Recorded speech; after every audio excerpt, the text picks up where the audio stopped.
ഏകദേശം 180 പേരുമായി പറന്നുപൊങ്ങിയ വിമാനം അത്രയും ആൾക്കാരുടെ ജീവൻ എടുത്തുകൊണ്ട് ഒരു തീക്കുണ്ഡമായി അഗ്നിനാളമായി മാറിയതായിട്ടുള്ള വാർത്തയാണ് പുറത്തു വരുന്നത്. തായ്ലൻഡിലെ ബാങ്കോക്കിൽ നിന്നും പറന്നുയർന്ന് ദക്ഷിണ കൊറിയയിലെത്തി എങ്ങനെയാണ് ഈ വിമാനം തീ പിടിച്ചത്?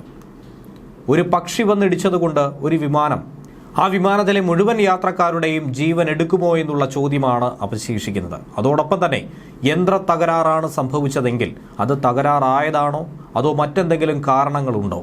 ഇക്കാര്യത്തെക്കുറിച്ചുള്ള വളരെ സമഗ്രമായ അന്വേഷണം തന്നെയാണ് ദക്ഷിണ കൊറിയൻ ഏജൻസികൾ നടത്തിക്കൊണ്ടിരിക്കുന്നത്. ലോകത്തെ നടുക്കി അങ്ങനെ വീണ്ടും ഒരു ആകാശ ദുരന്തം ഉണ്ടായിരിക്കുന്നു. ഈ കാലയളവിനിടയിൽ ഉണ്ടായിരിക്കുന്ന ഏറ്റവും ഭീകര ദുരന്തമായി തന്നെയാണ് ദക്ഷിണ കൊറിയയിൽ റൺവേയിലൂടെ തെന്നി നീക്കി ഏറ്റവും ഒടുവിൽ മതിലിടിച്ചു നിന്ന് കത്തിയമർന്ന് അഗ്നിനാളമായി മാറിയ വിമാനത്തിന്റെ വാർത്തയും പുറത്തു വരുന്നത്. വിമാനത്തിലുണ്ടായിരുന്ന 179ഓളം പേർ കൊല്ലപ്പെട്ടു എന്നുള്ള സ്ഥിരീകരണമാണ് പുറത്തു വരുന്നത്. ഔദ്യോഗിക സ്ഥിരീകരണത്തിൽ ഏകദേശം ഇതിനോടടുത്ത് നിൽക്കുന്ന മരണസംഖ്യയാണ് റിപ്പോർട്ട് ചെയ്തിരിക്കുന്നത്.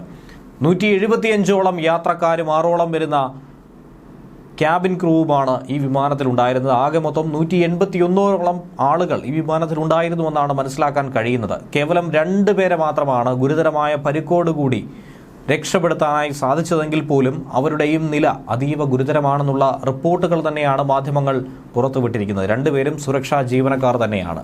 ദക്ഷിണ കൊറിയയിലുണ്ടായ ഈ വിമാന അപകടത്തിന്റെ പൂർണ്ണ ഉത്തരവാദിത്വവും ഏറ്റെടുത്തുകൊണ്ട് തൊട്ടു പിന്നാലെ തന്നെ വിമാന കമ്പനിയും രംഗത്ത് വരുന്നുണ്ട്.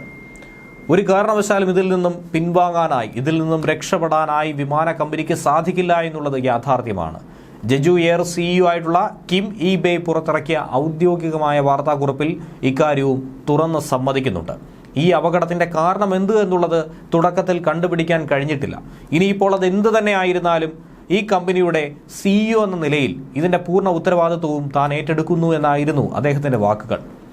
തായ്ലൻഡിൽ നിന്നും പറന്നു പൊങ്ങിയ ജെജു എയർലൈൻസിന്റെ വിമാനം ലാൻഡ് ചെയ്യാൻ ശ്രമിക്കുന്നതിനിടയിലാണ് സൗത്ത് കൊറിയയിലെ സോളിൽ നിന്നും ഏകദേശം 300 കിലോമീറ്റർ അകലെയുള്ള മുവാൻ വിമാനത്താവളത്തിൽ തകർന്ന് തരിപ്പണമായി മാറിയത്. വെറും ചാരം മാത്രമാണ് ഇനി അവശേഷിക്കുന്നത്. ആദ്യം ലഭിച്ച ഒരു പ്രാഥമിക കണക്കനുസരിച്ചുകൊണ്ട് ഔദ്യോഗികമായി ഏകദേശം 167ഓളം പേർ കൊല്ലപ്പെട്ടു എന്നാണ് പുറത്തുവരുന്ന വിവരം. അതിൽ 79 പേർ പുരുഷന്മാരും 77 പേർ സ്ത്രീകളുമാണ്. പക്ഷേ ആണാണോ പെണ്ണാണോ എന്ന് പോലും തിരിച്ചറിയാൻ കഴിയാത്ത രീതിയിൽ 11 പേരുടെ കത്തിക്കരിഞ്ഞുപോയ മൃതശരീരമാണ് ഏറെ വേദനയായി മാറിയിരിക്കുന്നത്. ഇതുകൂടാതെ മറ്റുള്ളവരെ ഒന്നും തന്നെ കണ്ടെത്താൻ കഴിഞ്ഞിട്ടില്ല, അല്ലെങ്കിൽ അവരുടെ മരണം ഉറപ്പിക്കാൻ സാധിച്ചിട്ടില്ല. മരണസംഖ്യ എന്തായിരുന്നാലും ഉയരുമെന്നുള്ള സൂചന മാത്രമാണ് അധികൃതർ നൽകിയിരിക്കുന്നത്. തീ നിയന്ത്രണ വിധേയമാക്കാനുള്ള നീക്കങ്ങൾ തന്നെയാണ് അഗ്നിരക്ഷാ സേനയും അതുപോലെ തന്നെ ഏകദേശം 30ലധികം വാഹനങ്ങളും ഒട്ടനവധി ഹെലികോപ്റ്ററുകളും മറ്റ് സുരക്ഷാ സന്നാഹങ്ങളും ഈ മേഖലയിലേക്ക് എത്തിയത്. 1500ലധികം രക്ഷാപ്രവർത്തകരും പോലീസുകാരും സൈനികരും തന്നെയാണ് ഇതിന് ചുക്കാൻ പിടിക്കുന്നത്. ഇതിന്റെ ദൃശ്യങ്ങൾ സമൂഹ മാധ്യമങ്ങളിലൂടെ പ്രചരിക്കുകയാണ്.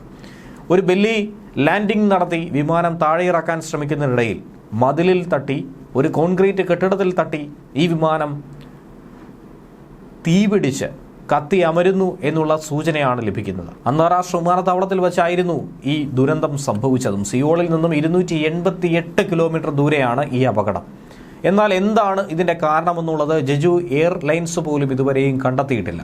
ഇക്കഴിഞ്ഞ 15 വർഷക്കാലമായി 1.5 പതിറ്റാണ്ടായി പ്രവർത്തിക്കുന്ന വിമാന കമ്പനി ഇതിനു മുൻപ് അവരുടെ ട്രാക്ക് റെക്കോർഡ് പരിശോധിച്ചാൽ ഇതുവരെ ഇത്രയധികം അപകടമുണ്ടായ സംഭവങ്ങളൊന്നും തന്നെ ഉണ്ടാക്കിയിട്ടില്ല എന്നുള്ളതും എടുത്തു പറയേണ്ട ഒരു വിഷയമാണ്. ഇങ്ങനെ ഇതുവരെയും അപകടമുണ്ടാക്കാത്ത ഒരു വിമാന കമ്പനിയാണ് ഇത്രയധികം 200-നടുത്ത് ആളുകളുടെ ജീവൻ എടുക്കുന്ന വലിയൊരു അപകടത്തിലേക്ക് ഏറ്റവും ഒടുവിൽ കൊണ്ടുചെന്ന് എത്തിച്ചിരിക്കുന്നത്. പ്രാഥമികമായ വിലയിരുത്തലിൽ സാങ്കേതിക തകരാറായി തന്നെയാണ് പറയുന്നത്.